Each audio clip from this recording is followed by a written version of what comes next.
नमस्कार दोस्तों, हमारे YouTube चैनल गुरुजी से पढ़ो में आपका हार्दिक स्वागत है।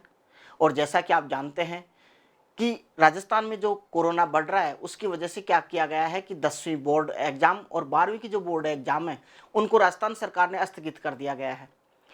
लेकिन आप ये नहीं मान के चलें कि परीक्षा ही नहीं होगी, क्योंकि आगे परिस्थितियां क्या रहती है कुछ कहा नहीं जा सकता। लेकिन अभी तक जो सरकार का मानस है वो क्या है कि एग्जाम करवाने का ही है। इसलिए आप अपनी तैयारी को बरकरार रखें, कंटिन्यूस रखें।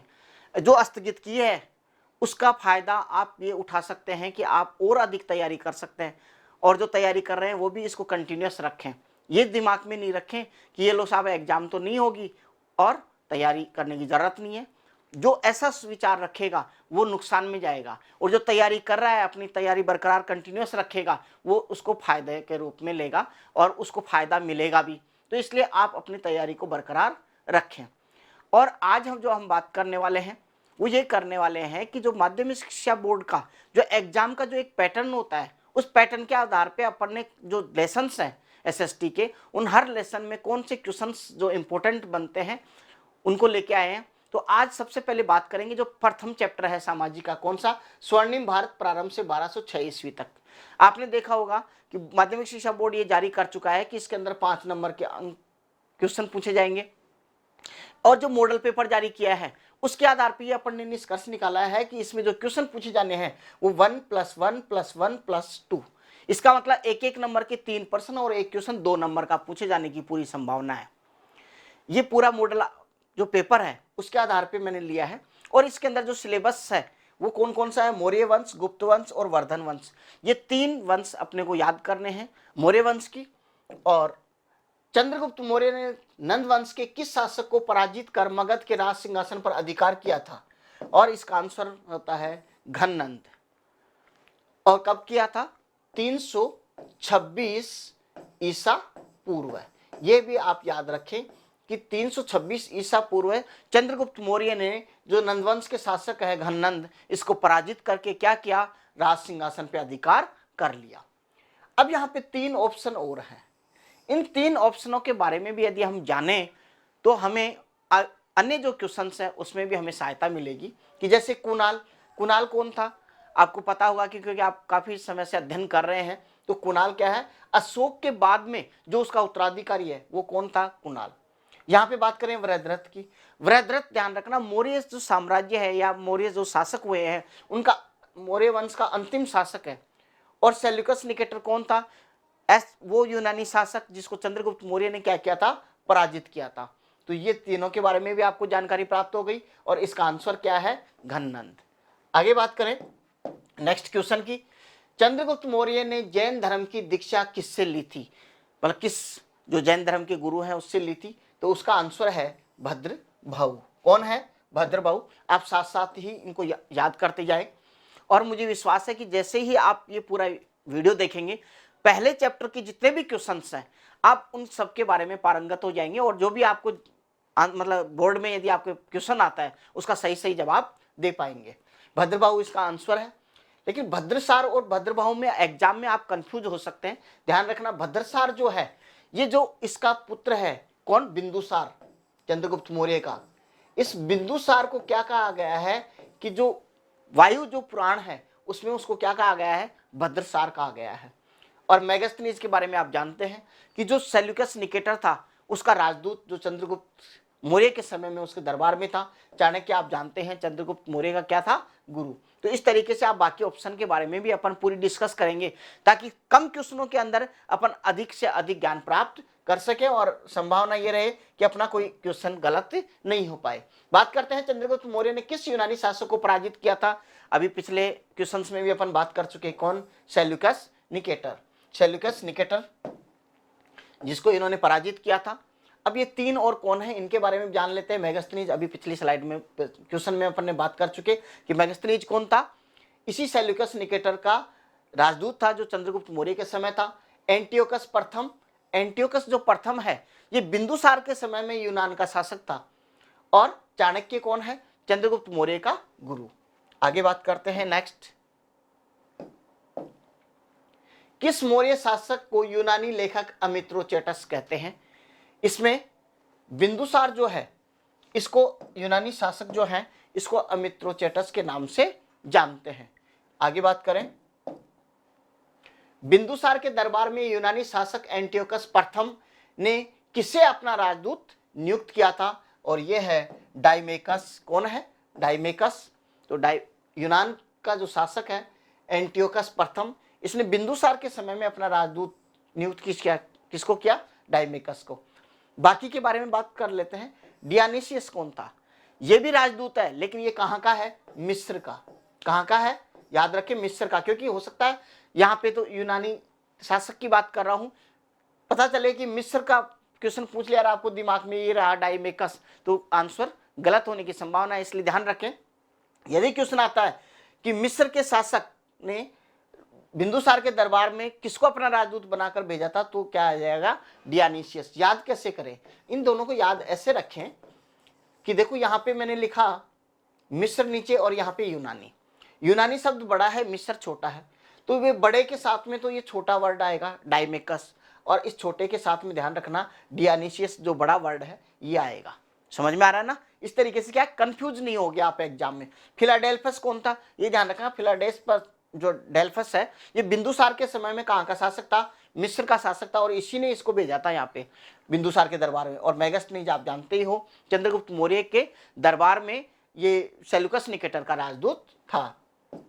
आगे बात करें, राज्याभिषेक से संबंधित लघु शिलालेख में किस मौर्य शासक ने स्वयं को बुद्ध शाक्य कहा है? किसने कहा है भाई? आप पहले पढ़ चुके हैं, आपका आंसर भी यही होगा। कौन? अशोक।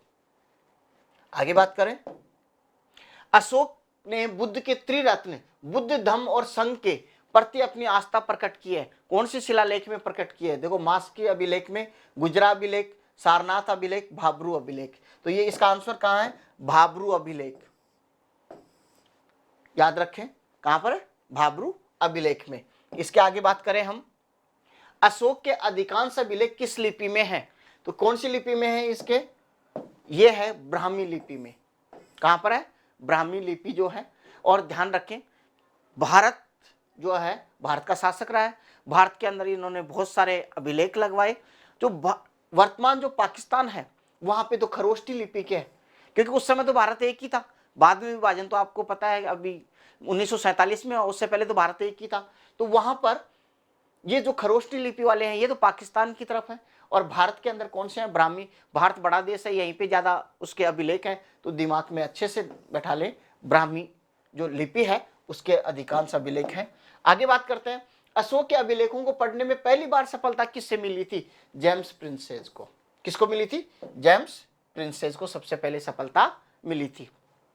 इनके बारे में मैं बात करूं तो डियानिसियस आपको ध्यान है, मिस्र का राजदूत। फिलाडेल्फस मिस्र का शासक था। मेगास्थनीज चंद्रगुप्त मौर्य दरबार में ये यूनान का मतलब सेल्यूकस जो निकेटर है उसका क्या था? राजदूत था। इनके ऑप्शनों में भी यदि बाकी के बारे में भी आपको ध्यान रहेगा तो गलती होने की बहुत कम संभावना होगी, प्रश्न चाहे फिर वो कैसा भी पूछे। आगे बात करते हैं, कौटिल्य के अनुसार राज्य के कितने अंग हैं? और इसको आपने आंसर अच्छे से रट रखा होगा, कितना है? 7। लेकिन 7 कौन कौन से हैं इनको भी अपन अच्छे से याद कर लें तो हो सकता है ये वर्ड 1 नंबर का क्वेश्चन आए और अति लघु उत्तरात्मक में आ जाए, तो आंसर आपको लिखना होगा और पूछ ले कि 7 जो अंग हैं वो कौन कौन से हैं। तो देखो, एक तो सबसे दिमाग में रखें, ये तो हो गया राज्य, जिसको कहा जाता है जनपद। क्या कहा गया है? जनपद। और इस जनपद के अंदर 3 आदमियों के बारे में दिमाग में रखें। एक तो क्या होगा? राजा। ठीक है, ये कौन है? राजा।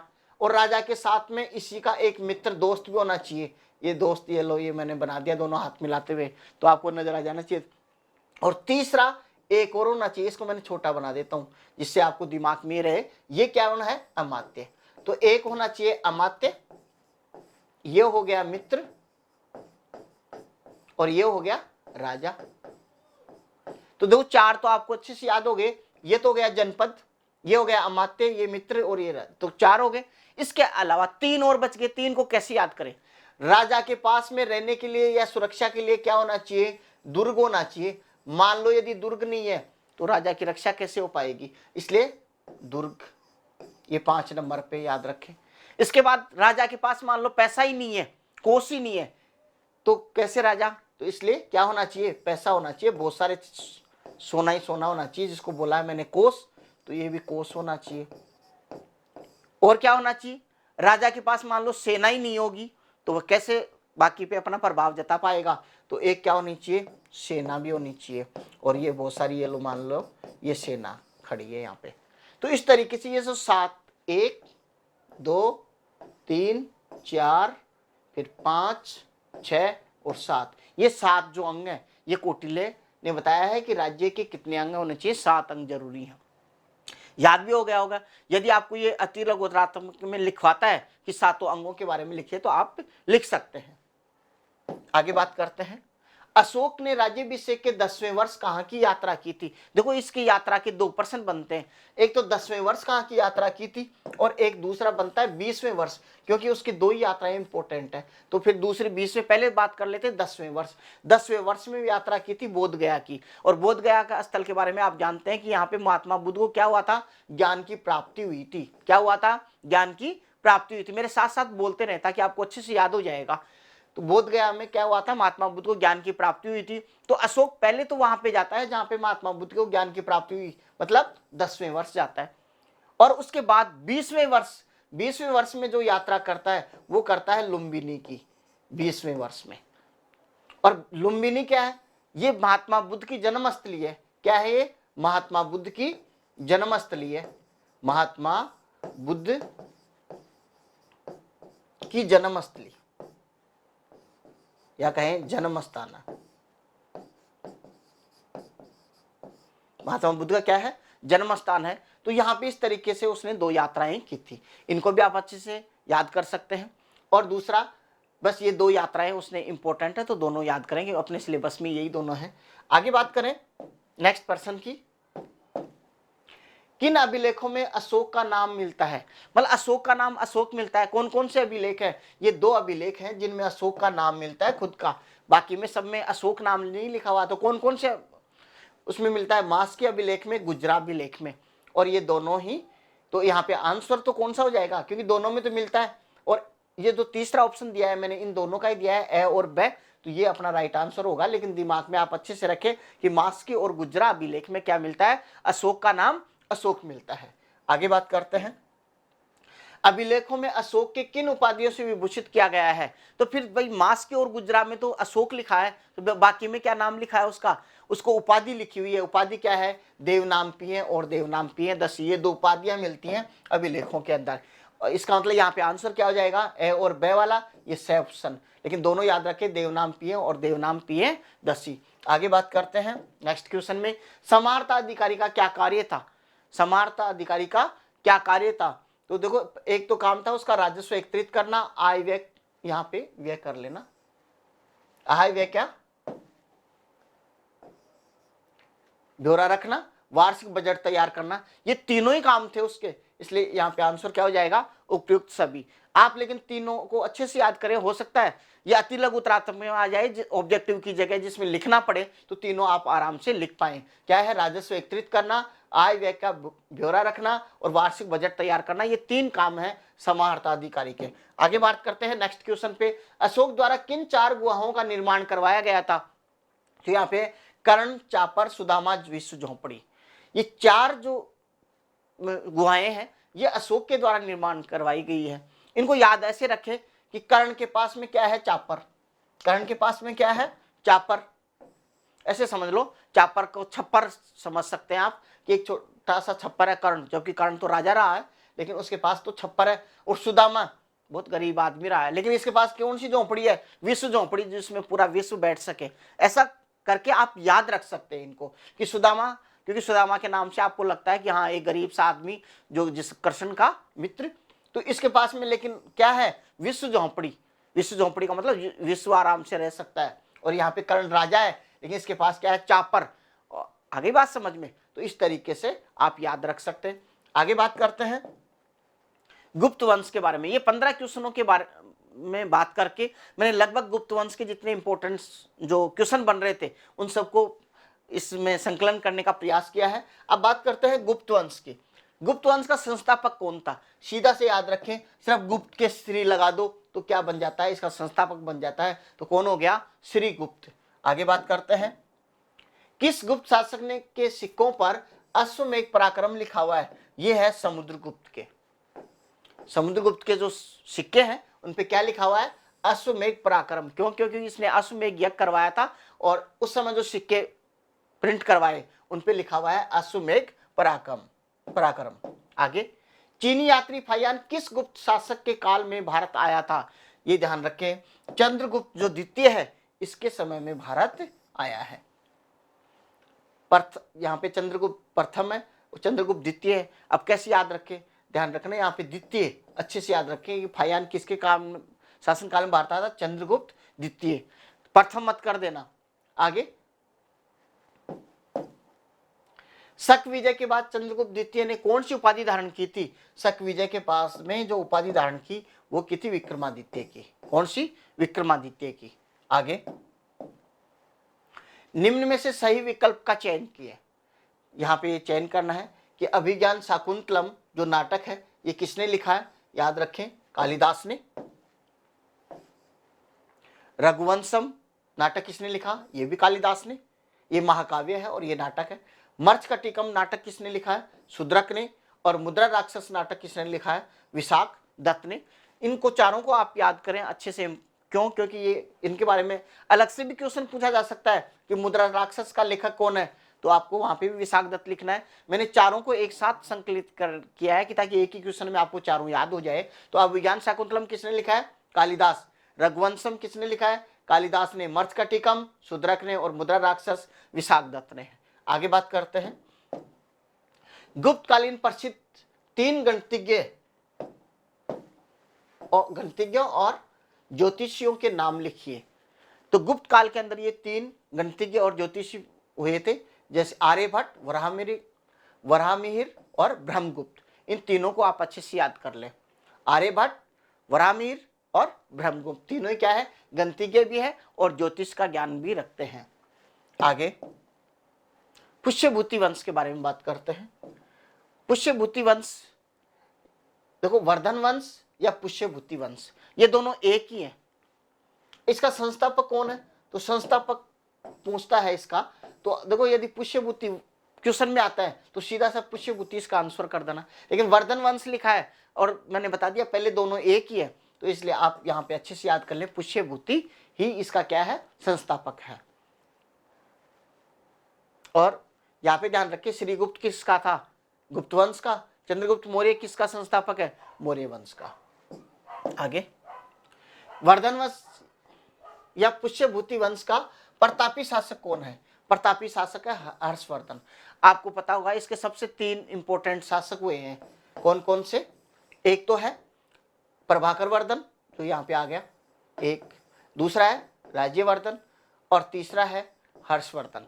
इनका ज्यादा इतिहास में उल्लेख नहीं है। सबसे ज्यादा जो कार्य किया वो किसने किया? हर्षवर्धन ने किया। इसलिए इसको हर्षवर्धन को क्या माना जाता है? पुष्यभूति वंश का प्रतापी शासक माना जाता है। आगे बात करते हैं, हर्षवर्धन द्वारा रचित 3 नाटक। ये प्रश्न पूछा जा सकता है कि कौन कौन से उसके 3 नाटक हैं जो हर्षवर्धन ने लिखे हैं। यहाँ पे नागानंद, रत्नावली और प्रियदर्शी का, ये तीनों ही नाटक जो लिखे हैं ये हर्षवर्धन ने लिखे हैं। इसलिए अपना आंसर क्या हो जाएगा? उपयुक्त सभी हो जाएगा। समझ में आ रहा है?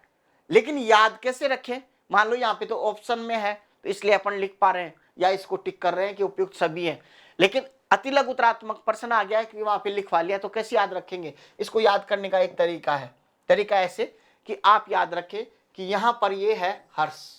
कौन है? हर्ष। ठीक है, और हर्ष के इधर क्या है? एक नाग है।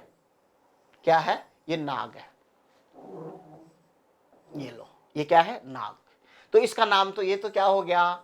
नागानंद। और इधर है रत्न।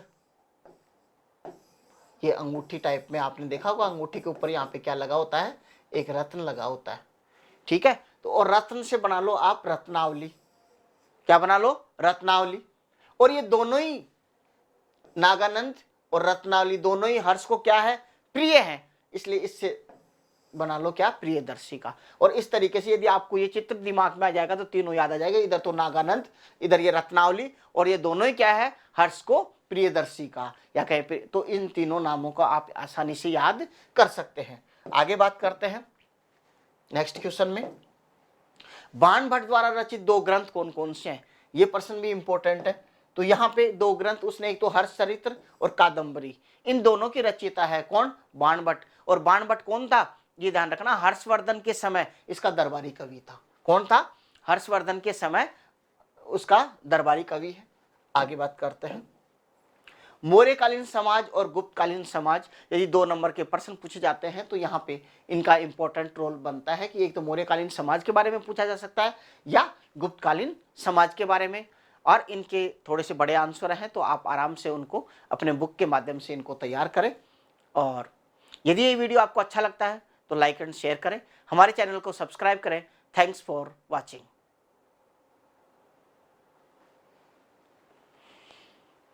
हेलो।